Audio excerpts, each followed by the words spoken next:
बकरीद पर बकरे की कुर्बानी से कुछ लोगों की भावनाएं ऐसी हाथ हो गई कि सुअर लेकर पहुंच गए, लेकिन 14 साल की गौ माता को काटा जा सकता है, खाया जा सकता है कहने वाले बीजेपी के नेता, मंत्री, मुख्यमंत्री का ये संगठन, ये दल वाले कभी विरोध नहीं करेंगे। ये जितने धर्म की रक्षा, संस्कृति की रक्षा, गौ रक्षा के नाम पर संगठन दल बनाकर गुंडागर्दी करते जो घूम रहे हैं, ये सिर्फ ढोंग कर रहे हैं। अगर वाकई में ये रामायण, महाभारत, भगवत गीता, ये सब के उपदेशों को मानने वाले होते तो सही को सही और गलत को गलत कहते, और गौ माता पर जो ये टिप्पणी बीजेपी के नेता जो आज किए हैं उसका पुरजोर ये लोग विरोध करते। आखिर ये उनका विरोध करेंगे भी कैसे? ये सारे अनपढ़ बेरोजगार उसी पार्टी, उसी शाखा से जो संचालित हो रहे हैं। इनको बकरीद से दिक्कत है तो सुअर लेकर पहुंच गए, इनको क्रिसमस से दिक्कत थी तो मॉल में जाकर तोड़फोड़ कर दिए। अब एक खबर आई है उत्तर प्रदेश से, जहां 55-60 साल के एक बुजुर्ग पादरी को कुछ लोगों ने धर्मांतरण के आरोप में पकड़ा, और आरएसएस के मंडल अधिकारी ने उन पर जो आरोप लगाया है वो बड़ा दिलचस्प है। बुजुर्ग पादरी पर आरोप है कि सरकारी नौकरी का लालच देकर वो धर्मांतरण करवा रहे थे। बताइए, योगी राज में योगी जी सनातनियों को नौकरी नहीं दे पा रहे हैं। 4-4 साल के इंतजार के बाद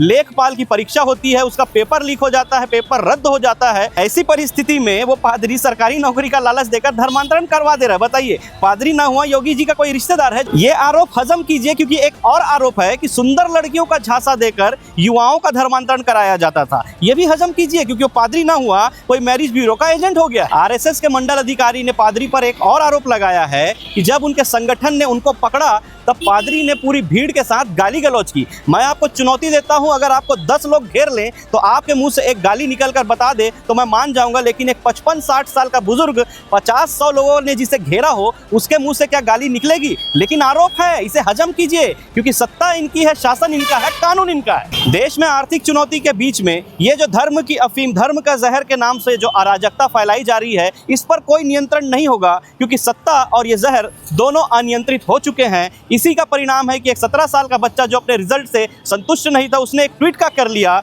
उसे पाकिस्तानी और जॉर्ज सोरोस फंडेड कहा गया। आपके बच्चे का नीट पेपर लीक हो जाए, या आपके बच्चे के सीबीएसई रिजल्ट से आपका बच्चा संतुष्ट ना हो, अपने आप को ठगा हुआ महसूस करे, भ्रष्टाचार इसमें महसूस करे, या आपका बच्चा या आप खुद लेखपाल की परीक्षा 4 साल के मेहनत के बाद दिलाने जाए और वो परीक्षा भी लीक हो जाए, वो पेपर ही रद्द हो जाए, फिर भी आप और हमें इस विषय पर शायद चुप ही रहना है, क्योंकि ये सब पेपर लीक और ये सब भ्रष्टाचार शायद राष्ट्रवाद और देशभक्ति का काम है। इसीलिए चाहे 17 साल का बच्चा हो या हम जैसे जो लगातार सिस्टम के भ्रष्टाचार और हर एक मुद्दों पर जो सवाल पूछते हैं, हमें पाकिस्तानी, जॉर्ज सोरोस से फंडेड, खालिस्तानी, आतंकवादी और ना जाने क्या क्या कहा जाता है। आप धर्म की अफीम चाट कर मस्त नशे में रहें और गर्व करें, लेकिन एक बात याद रखें, आपके आज की बुद्धिमत्ता पर आपकी आने वाली पीढ़ी एक ना एक दिन आप पर शर्म और धिक्कार जरूर करेगी।